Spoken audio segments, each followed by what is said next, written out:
एक छोटे से गांव में अर्जुन नाम का एक गरीब लड़का रहता था। उसके पिता मजदूरी करते थे और माँ सिलाई काम करती थी। घर की आर्थिक हालत बहुत खराब थी, लेकिन अर्जुन ईमानदार, मेहनती और दयालु था। हर सुबह वह स्कूल जाने से पहले अपने पिता के साथ काम से हाथ बटाता था और स्कूल से लौटते अपनी माँ की मदद करता और फिर देर रात तक पढ़ाई करता था। उसी गांव में महेश सेठ नाम का एक बहुत अमीर व्यापारी रहता था। उसके पास बहुत पैसा था, लेकिन वह लोगों की ईमानदारी पर भरोसा नहीं करता था। एक दिन महेश सेठ शहर जा रहा था। रास्ते में उसका पैसा और जरूरी कागजों से भरा बैग कहीं गिर गया। उसे पता ही नहीं चला। उसी रास्ते से अर्जुन गुजर रहा था। उसे बैग मिला। उसने खोला तो उसमें लाखों रुपए और महत्वपूर्ण कागजात थे। उसके दोस्तों ने कहा, इतने सारे पैसे हैं, अब तुम्हारी सारी परेशानी खत्म हो जाएगी। लेकिन अर्जुन बोला, जो चीज़ हमारी नहीं है उसे रखना चोरी है। बैग में रखे पहचान पत्र से अर्जुन महेश सेठ के घर पहुंचा और बैग लौटा दी। महेश सेठ को अपनी आंखों पर विश्वास नहीं हुआ।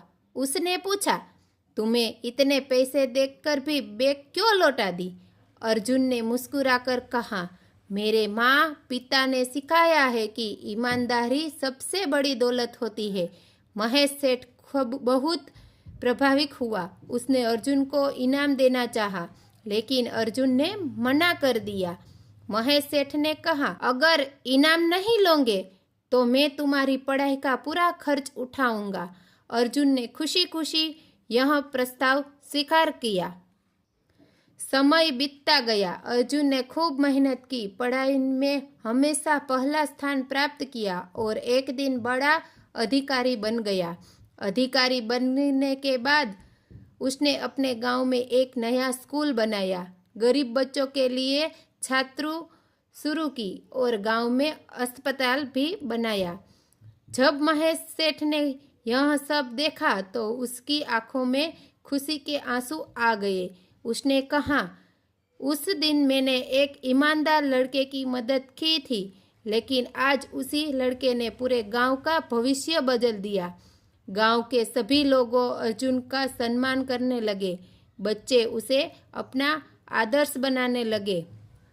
इस बात से सीख मिलती है कि ईमानदारी, मेहनत और अच्छे संस्कार इंसान के लिए उच्च विचार पर पहुंचता है, जब पैसा भी सम्मान नहीं खरीद सकता। आप हमारे चैनल में नए आए हो तो लाइक करें, शेयर करें और सब्सक्राइब करना मत भूलिए और बेल आइकन दबा के जाइए, इसलिए आपका मेरा नया वीडियो आए वो आपको जल्दी मिल जाए।